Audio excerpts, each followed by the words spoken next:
벌써 이제 2023년도 며칠 남지 않았습니다. 12월이 되면 막년회나 송년회 등 모임들이 굉장히 많지요. 그런데 모임을 참석하다 보면 즐겁고 좋은 모임이 있는가 하면 괜히 왔다는 생각을 하게 될 정도로 스트레스 받는 모임도 많습니다.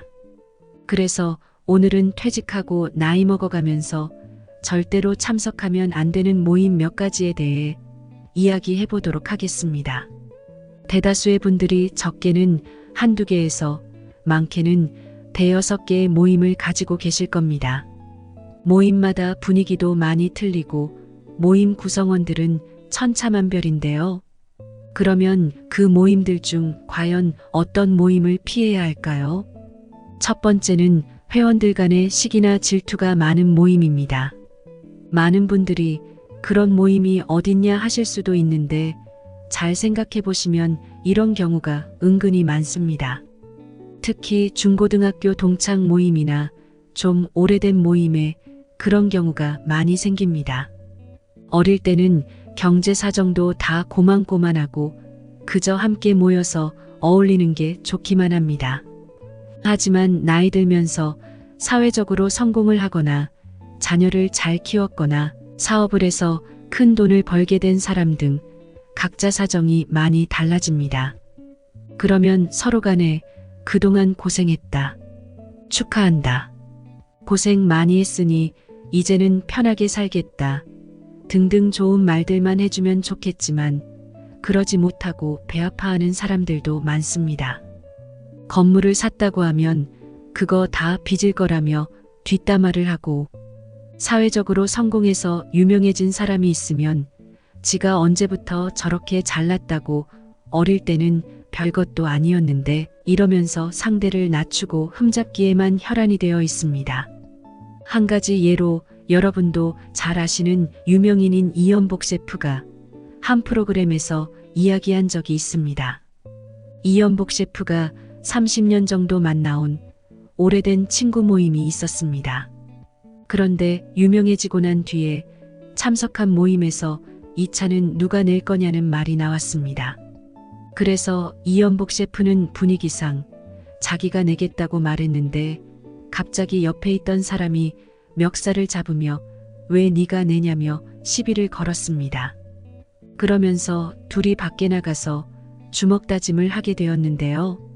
문제는 사람들이 다들 취기가 옳은 것도 있겠지만 시비 건 사람에게 아무도 잘못된 행동이니 사과하라는 말을 안 했다는 겁니다. 이후 너무나 실망한 셰프는 사람에 대한 배신감으로 모든 모임을 손절했다는 일화는 유명합니다. 여기서 중요한 것은 이 차를 누가 내는 것이 중요하냐가 아닙니다. 유명해진 이연복 셰프에 대한 시기 질투가 이미 많이 쌓여 있었다는 것이지요. 이것은 절대 유명인들에게만 생기는 문제가 아니며 우리 주위에도 많이 있는 일입니다. 회원 중 누군가가 잘 된다면 칭찬해주고 응원해주는 것이 맞지만 거꾸로 회원들끼리 비난하고 시기하는 이런 모임은 절대 참석하지 마세요. 두 번째 손절할 모임은 오늘이 마지막인 것처럼 술로 시작해서 술로 끝나는 모임입니다. 우리 민족은 예로부터 술에 관대한 문화를 가지고 있습니다. 좋으면 좋아서 한 잔, 힘들면 힘들어서 한 잔, 슬프면 슬퍼서 한 잔. 술은 항상 우리의 일상과 함께 해왔습니다. 특히나 연말 모임이 되면 술이 절대 빠지지 않는데요. 모임 참석 전부터 오늘은 술을 얼마나 마셔야 할까 하고 걱정부터 하시는 분들도 많습니다. 막년에는 연말에 한 해를 보내며 그 해의 온갖 괴로움을 잊자는 좋은 뜻으로 모이는 모임이지만 언제부터인가 술 마시고 흥청망청대는 분위기로 자리 잡게 되었습니다. 그래서 예전부터 연말이 되면 고주망태가 되어 길에 누워 주무시는 분들도 심심찮게 볼 수 있었는데요. 특히 이로 인한 사건 사고가 끊이지 않습니다. 좋은 마음으로 모인 자리에서 절대 술을 이렇게 드시면 안 됩니다. 이런 모임에서 술의 역할이란 좋은 기분으로 상대를 이해하고 서로에게 감사를 표하는 것입니다. 하지만 술로 시작해 술로 끝나는 모임에는 술로 끝장을 보는 친구들이 몇몇 있습니다. 술이라는 게 과하면 꼭 사고가 나듯이 술을 먹으면 없던 용기도 생겨서 평소에 섭섭했던 것을 쏟아내거나 옆 사람에게 시비를 걸고 물건을 부수는 등 과격하게 행동하는 사람도 많습니다. 이런 경우에 옆에 있는 사람들은 정말 진이 빠지고 힘듭니다. 그리고 모임이 끝나도 남는 게 없고 뒤돌아서면 서로 흉보기 바쁩니다. 작년에도 이러더니 올해도 변한 게 없구나 하면서 참석한 걸 후회하게 되지요.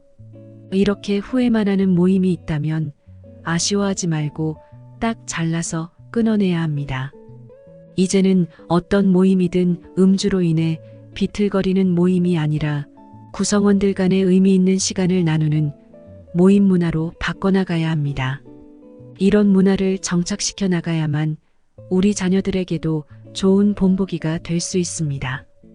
세 번째로 피해야 할 모임은 위계질서를 중요하게 생각하는 모임입니다. 이런 모임은 보통 직장 생활을 할 때부터 이어져 오던 모임인 경우가 많습니다. 쉽게 말해서 부서 간의 모임이나 친한 선후배들의 모임, 어떤 기관 내에서의 모임, 이런 경우가 많습니다. 이런 모임은 퇴직 후에도 계속 이어져 오는 경우가 많습니다. 그런데 그러다 보면 현직에 있을 때 불렸던 직함을 퇴직하고도 부장님이나 이사님 등등 그대로 부르게 됩니다. 누가 시킨 것도 아닌데 분위기상 그렇게 흘러가는 겁니다. 하지만 퇴직 후에 나이 들어서도 이런 분위기는 굉장한 스트레스가 됩니다. 특히나 현직에 있을 때 나보다 어린 친구가 먼저 승진해서 직급이 높아지는 경우도 존재하지요. 이런 경우에 현직일 때는 조직사회다 보니 어쩔 수 없이 흘러가지만 퇴직 후에는 내가 굳이 존대를 해야 할 이유가 없어집니다. 그래서 모임의 분위기가 퇴직을 했으면 나이에 따라 편하게 형이나 동생 등으로 대할 수 있어야 합니다. 하지만 그런 분위기가 아니라 현직에 있을 때의 직책이나 계급을 부르게 유도하는 분위기라면 굳이 스트레스 받으며 참석할 이유가 없습니다. 특히나 그런 모임을 부부 동반으로 참석하게 된다면 배우자에게 상당히 부끄러운 모양새가 됩니다. 오늘은 나이 들수록 절대 가지 말아야 할 모임 3가지에 대해서 이야기해 보았는데요. 첫 번째는 시기 질투가 많은 모임, 두 번째는 술로 시작해 술로 끝나는 모임, 세 번째는 위계 질서가 있는 모임입니다. 어떤 모임이든 나름의 장단점을 가지고 있습니다. 사람과의 소통이 중요한 모임인 만큼 해도 되는 것과 하지 말아야 할 것이 분명히 존재합니다. 하지만 이런 암묵적인 룰을 깨는 사람이 어디 가나 꼭 하나씩은 있기 마련입니다. 그렇게 되면 회원들 간 갈등이 시작되게 됩니다. 그럼에도 모임이라는 것은 서로 간의 의견을 나누고 사람과 교류를 할 수 있는 매력적인 것이기도 합니다. 그러니 나와는 맞지 않아 스트레스만 받게 되는 모임은 정리하고 서로를 존중하고 발전시켜 나갈 수 있는 모임을 찾는 것이 중요합니다. 좋은 사람들과 어울리고 교류하는 것은 생각만 해도 멋진 일입니다. 거기에 취미생활까지 함께 할 수 있다면 더할 나위 없이 좋은 모임이 될 수 있습니다. 이제 어느덧 12월도 절반이 넘게 지나갔습니다. 며칠 남지 않은 올해도 좋은 사람들과 서로 격려해주는 그런 모임들로 마무리하시기를 진심으로 바라겠습니다.